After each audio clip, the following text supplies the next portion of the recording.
بسم الله الرحمن الرحيم.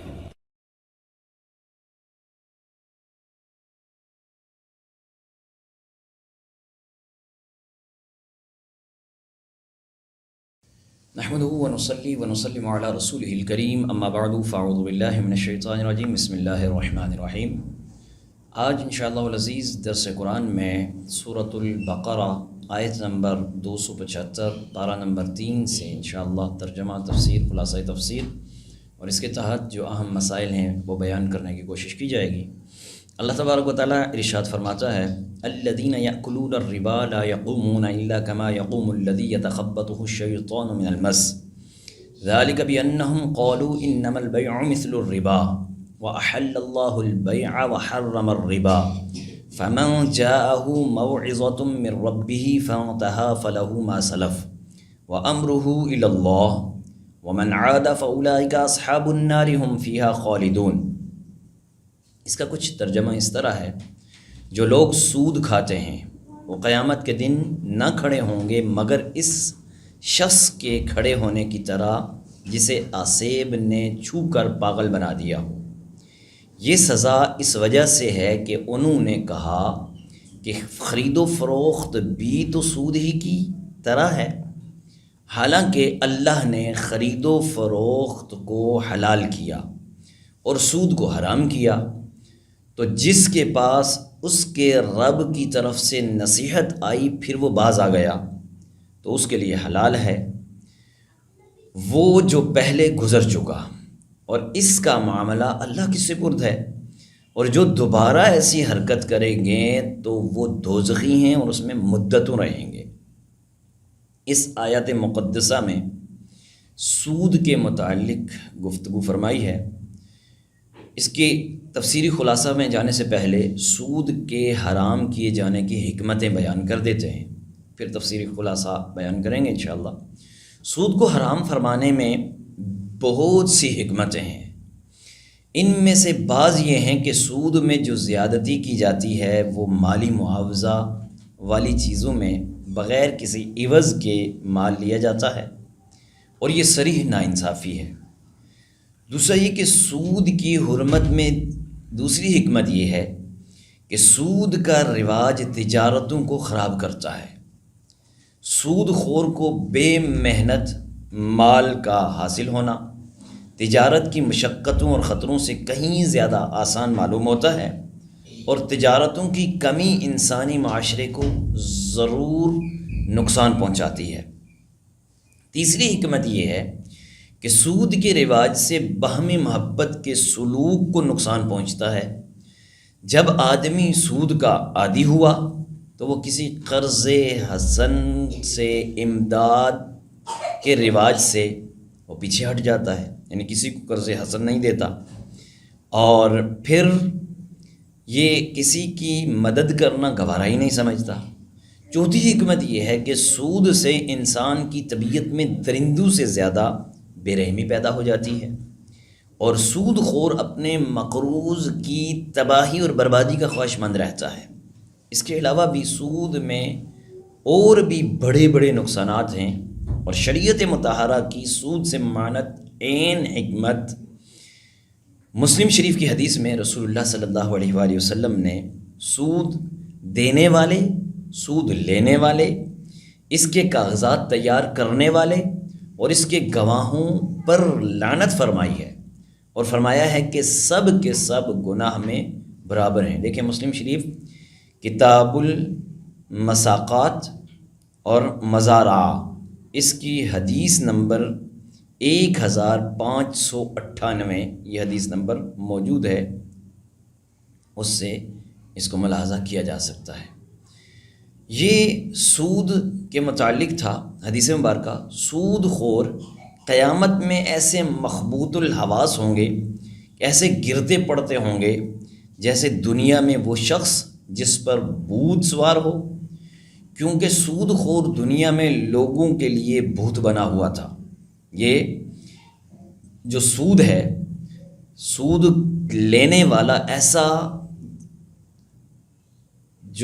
جس کو بولتے ہیں نا کہ ایسا بدمست ہو جاتا ہے، ایسا پاگل ہو جاتا ہے کہ اسے آگے بھائی بھی ہو تو اس کو بھائی کا جو برادر جو ہوتا ہے، بھائی جو ہوتا ہے، اس کی بھی وہ ویلیو ختم کر دیتا ہے۔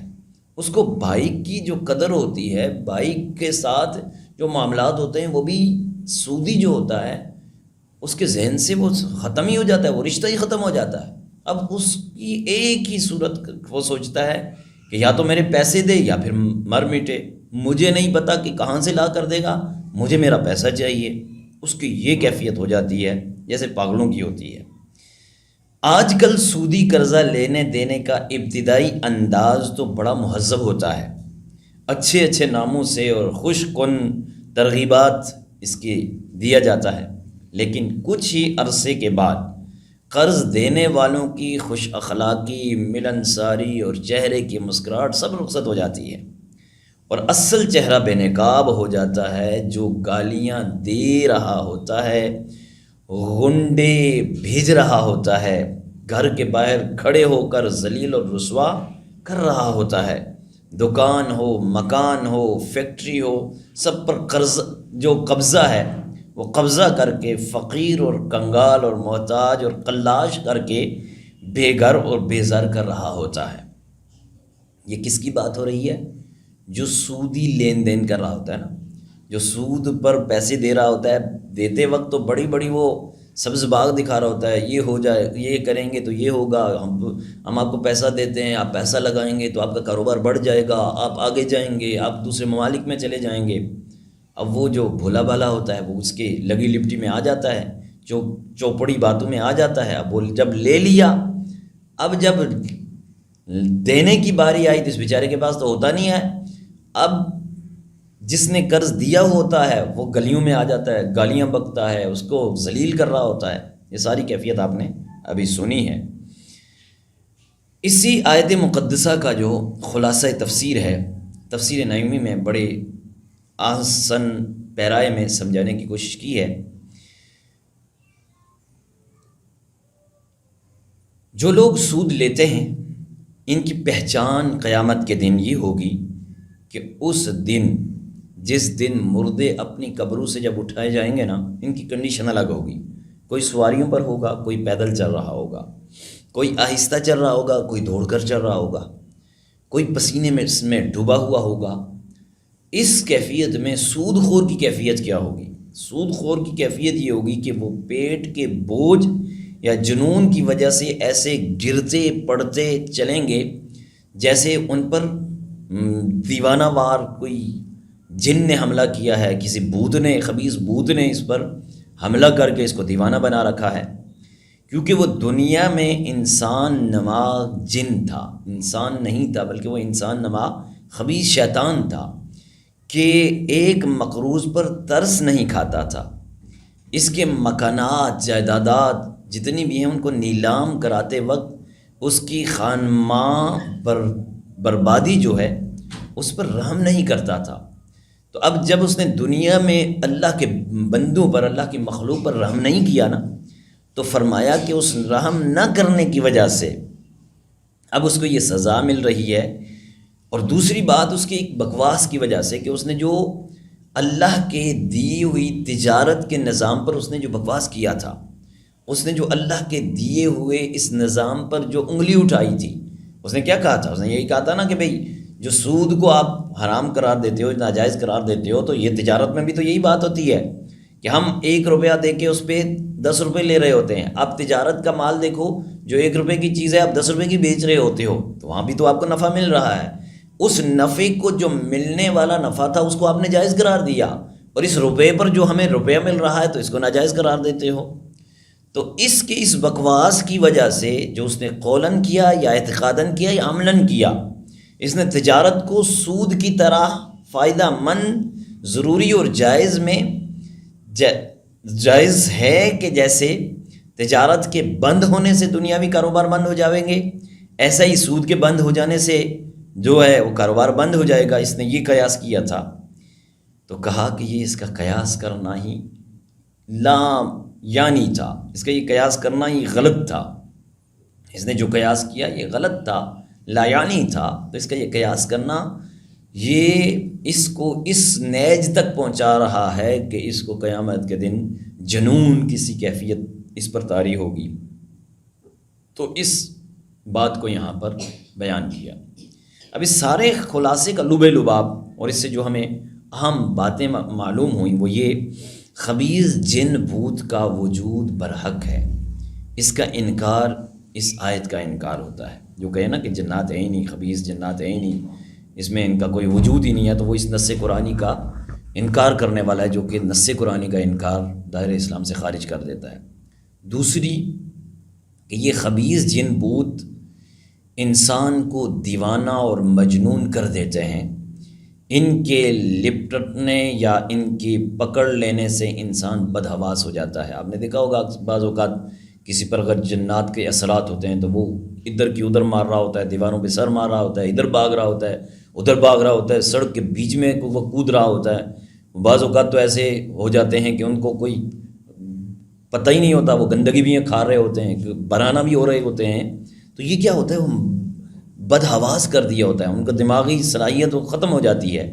حدیث شریف میں ہے کہ چھوٹے بچوں کو سورج نکلتے اور سورج ڈوبتے وقت باہر نہ نکالو، لیکن اس کی طرف کسی کی توجہ ہی نہیں ہوتی۔ ہمارے سورج نکل رہا ہوتا ہے تو سامنے بچے کو لے کر ہم چلے جاتے ہیں، بالخصوص آج کل کے دور میں وہ ایک پیلیا والا ایک سسٹم ہوتا ہے کہ جی کسی بچے کو پیلیا ہو گیا، اب اس کو بولتے ہیں کہ جی سورج کی جو پہلی شعاع ہے تو اس شعاع میں اس کو کھڑا کیا جائے تو یہ اس کا جو پیلیا ہے وہ ختم ہو جائے گا۔ حدیث پاک میں واضح فرمایا کہ سورج نکلتے وقت اور سورج غروب ہوتے وقت بچے کو باہر نہ نکالو، تو ہم اسی وقت نکال رہے ہوتے ہیں۔ ہاں، آپ 20 منٹ کی جو شعاع نکل رہی ہوتی ہے، 20 منٹ سورج نکل آئے تو اس کے بعد آپ بچے کو اگر سورج کی تپش دلانی ہی ہے تو وہ دلائیں۔ اس وقت کہ جب سورج نکل رہا ہے تو اس وقت کس نے بولا آپ کو؟ یہ تو حدیث کے خلاف کر رہے ہیں، تو اس وقت اگر جنات آپ کے پر آ جائیں، بچے پہ آ جائیں، تو یہ قصور آپ کا ہوگا۔ بہرحال فرمایا کہ مرگی اور طاعون جنات کا اثر سے ہے، تو اس لیے طاعون کے وقت اذانیں دی جاتی ہیں کہ شیاطین جنات اذانوں کو سن کر دور ہو جاتے ہیں۔ جیسے ابھی آپ نے کچھ عرصہ پہلے دیکھا تھا کہ کرونا کی وبا کے وقت اہل سنت نے الحمدللہ اذانوں کو اس کو بہت زیادہ اپنے گھروں کی مکانوں کی چھتوں پر، مساجد کی چھتوں پر اذانیں دی ہیں۔ اس کی وجہ سے اللہ تبارک و تعالیٰ نے اس وبا کا خاتمہ کیا ہے۔ تو یہ وبا کے وقت، طاعون کے وقت یہ اذان اس لیے دی جاتی ہے کہ یہ وبا بھی ایک شیطانی چکر ہوتا ہے، طاعون بھی ایک شیطانی چکر ہوتا ہے۔ تو اس وقت جب اذان دی جائے، مرگی کے وقت بھی جب اذان دی جائے، تو یہ شیطان جنات ہوں یا شیاطین ہوں، یہ سارے کے سارے اس اذان کی وجہ سے بھاگ جاتے ہیں۔ ہر بچے کو بوقت پیدائش شیطان اس کی کوکھ میں مارتا ہے، پیدائش کے وقت شیطان اس کی کوکھ میں مارتا ہے جس سے وہ روتا ہے، بجز حضرت عیسیٰ اور حضرت مریم کے، ان کو شیطان نے ہاتھ بھی نہیں لگایا، ٹچ بھی نہیں کیا، اس کے پاس آ ہی نہیں سکا تھا۔ اچھا، اسی طرح فرمایا گیا، اس آیت مقدسہ سے ہمیں پتہ چلا سود لینے کی سزا دیگر کبائر گناہوں سے سخت تر ہے۔ دیکھیں نا، کوئی جھوٹ بولتا ہے یہ بھی گناہ ہے، جھوٹ بولتا ہے یہ بھی گناہ ہے، اسی طرح غیبت کرتا ہے یہ بھی گناہ ہے، لیکن ان گناہ کرنے والوں کے لیے اللہ تبارک و تعالیٰ نے یہ نہیں فرمایا کہ میں اس کے ساتھ اعلان جنگ کرتا ہوں، میں اس کے ساتھ اعلان جنگ کرتا ہوں، لیکن سود والے کے لیے اللہ تبارک و تعالیٰ نے قرآن کریم میں ارشاد فرمایا ہے کہ میں ایسے شخص کے لیے اعلان جنگ کرتا ہوں۔ اللہ جس کے ساتھ اعلان جنگ کرے اس نے کب آگے بڑھنا ہے، اس نے تو مٹ جانا ہے، اس نے تو برباد ہونا ہے، تو اپنے آپ کو بربادی سے بچائیں، اللہ تبارک و تعالیٰ سے اپنے آپ کو اللہ کی رحمت کے سانچے میں اپنے آپ کو ڈالنے کی کوشش کریں۔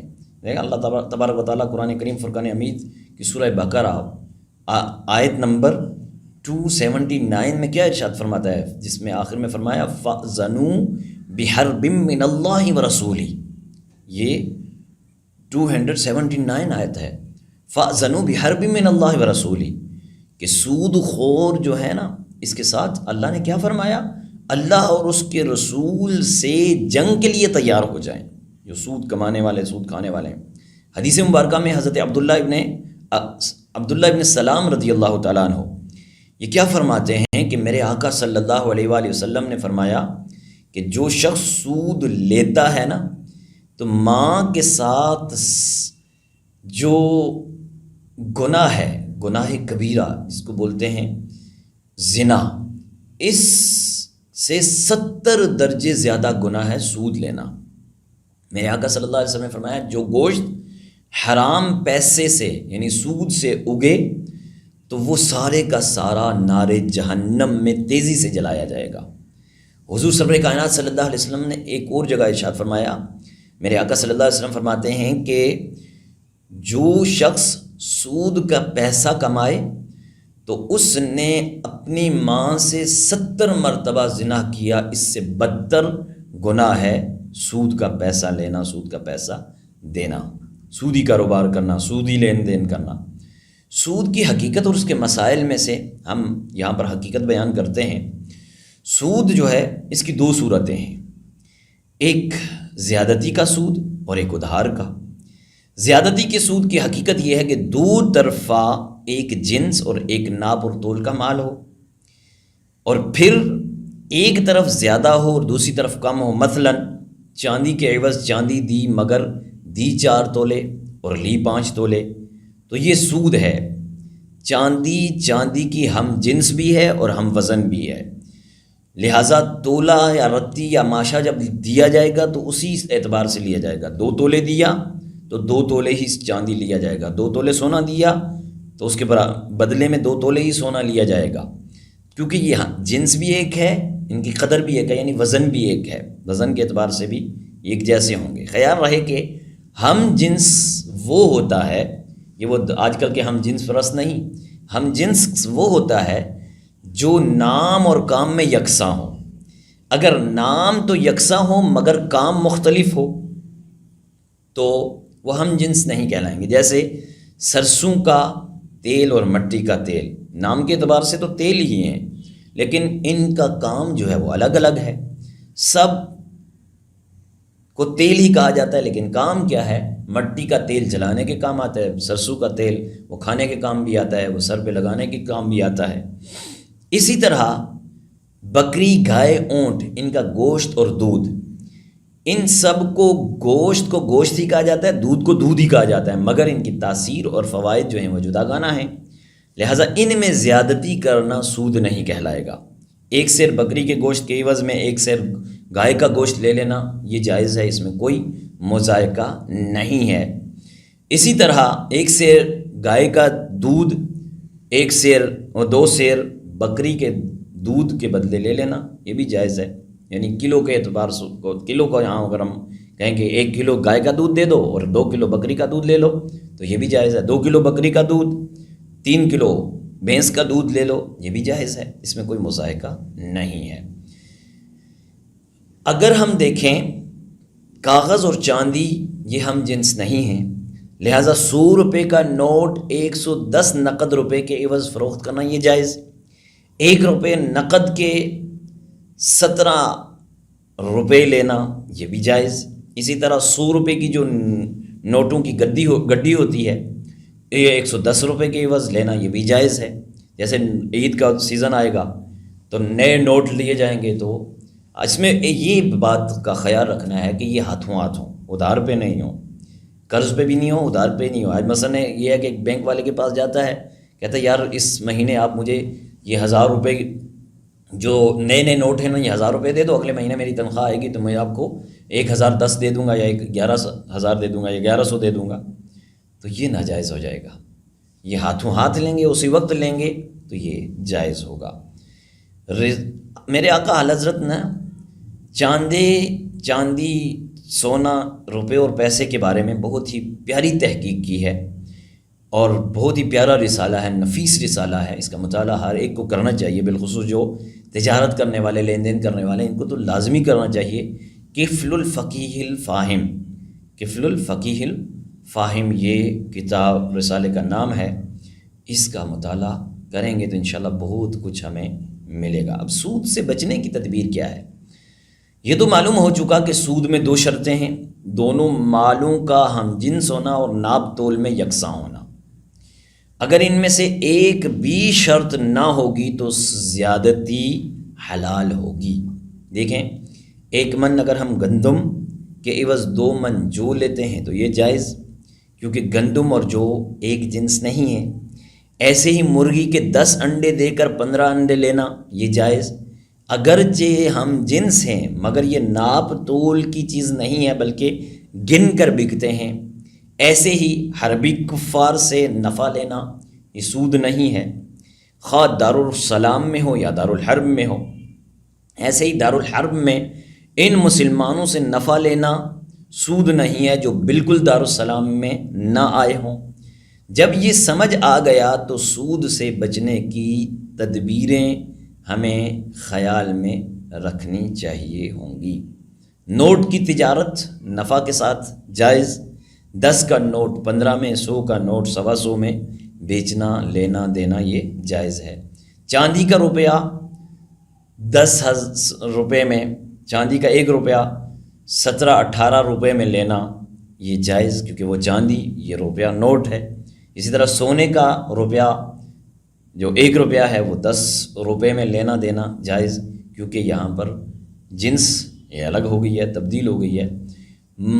مزید اگر ہم چاہتے ہیں کہ ہم اس میں مزید نکھار پیدا کریں، اپنے علم میں اضافہ کریں، تو بہار شریعت میں بھی یہ بہت ہی اہم گفتگو ہے، اس سے بھی وہاں مطالعہ کیا جا سکتا ہے۔ اگلی آیت مقدسہ اللہ تبارک و تعالیٰ ارشاد فرماتا ہے، قرآن کریم فرقان حمید کی آیت مقدسہ ہے 276 یمحق اللہ الربا ویربی الصدقات واللہ لا يحب كل كفار اثیم ان الذين آمنوا وعملوا الصالحات واقاموا الصلاة وآتوا الزکاة لهم اجرهم عند ربهم ولا خوف عليهم ولا هم يحزنون۔ 276 اور 277، 276 277۔ ترجمہ: اللہ سود کو مٹاتا ہے اور صدقات کو بڑھاتا ہے، اور اللہ کسی ناشکرے بڑے گناہ گار کو پسند نہیں کرتا۔ بے شک وہ لوگ جو ایمان لائے اور انہوں نے اچھے کام کیے اور نماز قائم کی اور زکوٰۃ دی، ان کا اجر ان کے رب کے پاس ہے اور ان پر کوئی خوف ہوگا اور نہ وہ غمگین ہوں گے۔ اس آیت مقدسہ میں فرمایا یمحق اللہ الربا ویربی الصدقات، اللہ تعالیٰ سود کو مٹاتا ہے، سود خور کو برکت سے محروم کرتا ہے۔ حضرت عبداللہ ابن عباس رضی اللہ تعالیٰ عنہما ہے نا، آپ نے فرمایا کہ اللہ تعالیٰ سود خور کا نہ صدقہ قبول کرتا ہے، نہ حج قبول کرتا ہے، نہ جہاد قبول کرتا ہے، نہ رشتہ داروں کے ساتھ اس نے سلوک قبول کرتا ہے، کچھ بھی اس کا نیک عمل قبول ہی نہیں کرتا، کیونکہ وہ سود خور ہے، اس کے ساتھ تو جنگ ہو رہی ہے۔ اللہ تبارک و تعالیٰ سود کو مٹاتا جبکہ صدقات اور خیرات کو زیادہ کرتا ہے، دنیا میں اس کی برکتیں پیدا فرماتا ہے اور آخرت میں اس کا اجر بھی بڑھاتا ہے۔ ایک اور جگہ ارشاد فرمایا نا اللہ تبارک و تعالیٰ نے وَمَا آتَيْتُم مِّن زَكَاةٍ تُرِيدُونَ وَجْهَ اللَّهِ فَأُولَٰئِكَ هُمُ الْمُضْعِفُونَ۔ یہ آیت مقدسہ اللہ کیا فرماتا ہے؟ سورۃ الروم آیت نمبر 39، وَمَا آتَيْتُم مِّن زَكَاةٍ تُرِيدُونَ وَجْهَ اللَّهِ فَأُولَٰئِكَ هُمُ الْمُضْعِفُونَ، اور جو تم اللہ کی رضا چاہتے ہوئے زکوٰۃ دیتے ہو تو وہی لوگ اپنے مال بڑھانے والے ہیں۔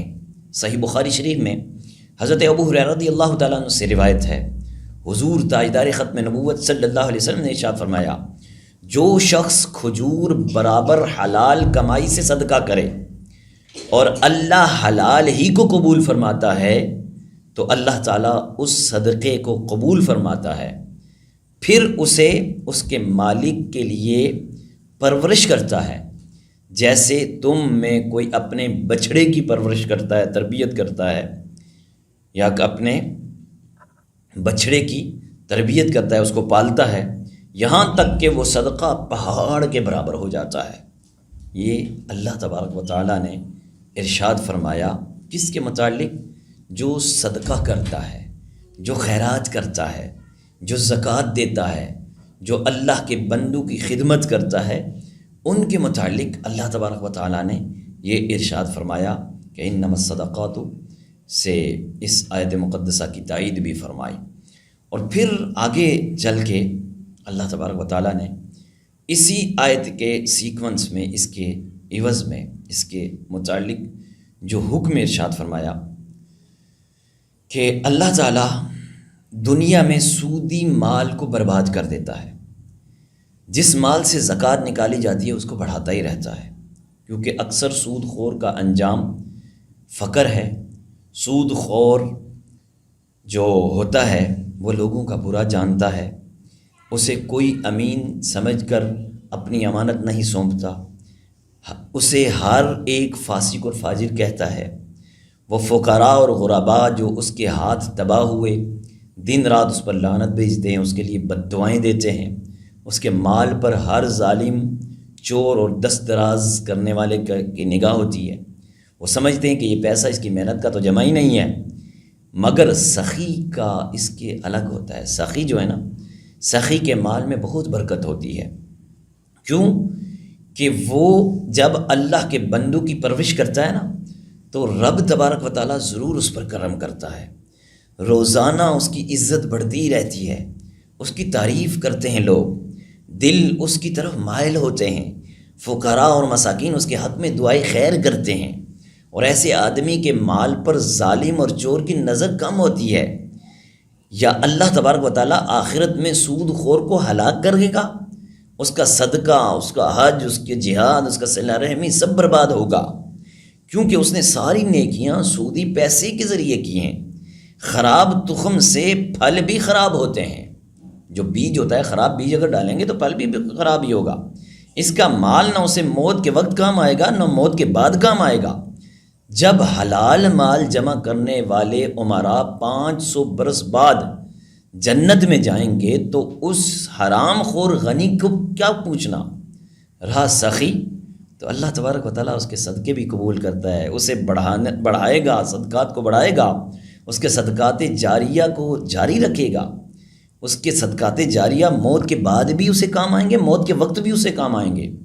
رب تبارک و تعالیٰ کسی ناشکر گناہ گار یا کسی اڑیل کافر اور ضدی گناہ گار سے راضی نہیں ہے، لہٰذا سود کو حلال جاننے والا کافر یا سود خور مجرم بارگاہ الہی کا مجرم ہے، اور جو ایمان لائے اور انہوں نے بقدر طاقت نیکیاں کی، خصوصاً نماز کے پابند رہے، زکوٰۃ دیتے رہے، ان کا ثواب ان کے رب کے نزدیک محفوظ ہے، جو نہ گھٹے گا نہ برباد ہوگا۔ انہیں دنیا میں آئندہ کا خطرہ ہو اور نہ گزشتہ کا غم ہو، یعنی نہ دنیا میں انہیں کوئی خطرہ ہے، نہ گزشتہ میں زندگی جو ان کی آخرت کی زندگی اس میں کوئی خطرہ ہے، اور نہ ہی وہ کسی مقصود کے فوت ہو جانے سے مغموم ہوں گے۔ کیوں کہ ان کا مشن ایک ہی ہے، ان کا مشن ہے ہمارا رب ہم سے راضی ہو جائے۔ ان کا ماٹو کیا ہے، ان کا ویژن کیا ہے؟ ہمارا رب ہم سے راضی ہو جائے، وہ کسی ذرائع سے راضی ہو، ہمارا رب ہم سے راضی ہو جائے۔ اور آخر میں فرمایا یا ایھا الذین آمنوا اتقوا اللہ وذروا ما بقی من الربا ان کنتم مؤمنین فإن لم تفعلوا فأذنوا بحرب من اللہ ورسولہ وإن تبتم فلکم رؤوس اموالکم لا تظلمون ولا تظلمون۔ اس آیت مقدسہ، ان دو آیت مقدسہ کا ترجمہ بھی سن لیتے ہیں۔ فرمایا کہ یا ایھا الذین آمنوا اتقوا اللہ وذروا ما بقی من الربا ان کنتم مؤمنین، اے ایمان والو اگر تم ایمان والے ہو تو اللہ سے ڈرو، اور سود باقی رہ گیا ہو تو اسے چھوڑ دو۔ پھر فرمایا فَإِن لَّمْ تَفْعَلُوا فَأْذَنُوا بِحَرْبٍ مِّنَ اللَّهِ وَرَسُولِهِ وَإِن تُبْتُمْ فَلَكُمْ رُءُوسُ أَمْوَالِكُمْ لَا تَظْلِمُونَ وَلَا تُظْلَمُونَ۔ پھر اگر تم ایسا نہیں کرو گے، اللہ اور اللہ کے رسول کی طرف سے لڑائی کا یقین کر لو، اور اگر تم توبہ کرو تو تمہارے لیے اپنا اصل مال لینا جائز ہے، نہ تم کسی کو نقصان پہنچاؤ اور نہ تمہیں کوئی نقصان پہنچائے۔ اس آیت مقدسہ سے فرمایا سود کی حرمت کا حکم نازل ہو چکا، اس کے بعد بھی جو سودی لین دین جاری رکھے گا نا، وہ اللہ تعالیٰ اور اس کے رسول صلی اللہ علیہ وسلم سے جنگ کا یقین کر لے۔ یہ شدید ترین وعید ہے، کسی کے مجال کیا اللہ تبارک و تعالیٰ اور اس کے رسول صلی اللہ علیہ وسلم سے کوئی لڑائی کا تصور بھی کر سکتا ہے؟ یہ ہو ہی نہیں سکتا جو اللہ سے لڑے، یہ ہو ہی نہیں سکتا جو رسول اللہ سے لڑائی کرے۔ چنانچہ جن اصحاب کا سودی معاملہ تھا پہلے، اس وقت کے جب سود کا حکم نہیں تھا، اس سے پہلے جن کا معاملہ تھا، فرمایا کہ انہوں نے اپنے سودی مطالبات چھوڑ دیے، عرض کیا کہ اللہ تعالیٰ اور اس کے رسول صلی اللہ علیہ وسلم سے لڑائی کی ہمیں کیا تاب ہے۔ یہ کہہ کر وہ تائب ہوئے، وہ انہوں نے توبہ کی، کیونکہ وہ کام تو پہلے تھا نا، جس کا حکم نہیں تھا تو وہ کام پہلے کر رہے تھے، اب وہ پہلے تھا، اب حکم آ گیا تو انہوں نے وہ سارا معاملہ چھوڑ دیا، وہ لاکھوں کی تعداد میں تھا وہ سارا چھوڑ دیا اللہ کی رضا کے لیے، اللہ کے رسول کی رضا کے لیے۔ لیکن آج کل کچھ نام نہاد مسلمان دانشوروں کا حال ہی ہے، وہ توبہ کے بجائے آگے سے خود اللہ تبارک و تعالیٰ کو اعلان جنگ کر رہے ہیں، اور سود کی اہمیت اور ضرورت پر کتاب میں آرٹیکل، مضامین اور کالم لکھ کر ورک بھی سیاہ کر رہے ہیں، اپنا اعمال نامہ بھی سیاہ کر رہے ہیں۔ خیال رہے دو گناہوں کا اعلان جنگ دیا، دو گناہوں پر اعلان جنگ دیا۔ سود لینے پر، جیسا کہ یہاں آیت مقدسہ میں بیان ہوا، اللہ تعالیٰ کے ولی سے عداوت رکھنے پر۔ بخاری شریف کی حدیث مبارکہ ہے، حضرت ابو ہریرہ رضی اللہ تعالیٰ عنہ سے تاجدار رسالت صلی اللہ علیہ وسلم نے فرمایا، اللہ تبارک و تعالیٰ ارشاد فرماتا ہے، من عاد لی ولی فقد آذنتہ للحرب، کہ جو میرے کسی ولی سے عداوت رکھے، بغض رکھے، میں اس کے ساتھ اعلان جنگ کرتا ہوں، میں اس کے ساتھ اعلان جنگ کرتا ہوں۔ اور ایک آیت مقدسہ میں فرمایا، جو سود خور ہو اس کے ساتھ میں اعلان جنگ کرتا ہوں، جنگ کے لیے تیار ہو اللہ اور اس کے رسول کے لیے۔ آگے فرمایا وَإِن تُبْتُمْ، ارشاد فرمایا کہ اگر تم توبہ کرو، وَإِن تُبْتُمْ، اگر تم توبہ کرو تو جو تمہارا اصل دیا ہوا ہے وہ قرض لے لو، تمہارے لیے جائز ہے وہ قرض، ایسا نہیں کہ قرض بھی چھوڑ دو، تمہارے لیے قرض لینا جائز ہے، لیکن قرض کے اوپر کچھ نہیں لینا، اوپر جو مطالبات لکھے ہوئے ہیں آپ نے وہ چھوڑ دو۔ اس سے معلوم ہوا کہ سود لیا گیا ہے وہ حلال تھا، کیونکہ اس کا حکم نہیں تھا، وہ رقم اصل قرض سے نہ کٹے گی بلکہ اب پورا قرض لینا جائز ہوگا۔ پھر فرمایا لا تظلمون ولا تظلمون، یعنی نہ تم مقروض سے زیادہ لے کر اس پر ظلم اور زیادتی کرے، اور نہ اصل قرض کی رقم سے محروم ہو کر خود مظلوم بنے۔ یہ آیت اگرچہ سود کے حوالے سے ہے، لیکن عمومی زندگی پر اگر نظر ڈالی جائے نا، عمومی زندگی میں بھی شریعت اور عقل کا تقاضا یہ ہے، نہ ظلم کیا جائے اور نہ ظلم کیا جائے اور نہ ظلم برداشت کیا جائے، یعنی ظلم کو ختم کرنے کی کوشش کرنی چاہیے، ظلم کو برداشت کرنا ظالم کو مزید جری کرنے کے مترادف ہے۔ ہاں جہاں عفو درگزر کا معاملہ ہو، عفو درگزر کی صورت بنتی ہو، وہاں سے اسے اختیار کرنا چاہیے۔ شریعت مطہرہ کا قاعدہ ہے لا ضرر ولا ضرار، نہ نقصان پہنچاؤ اور نہ نقصان برداشت۔ اللہ اللہ اللہ اللہ اللہ اللہ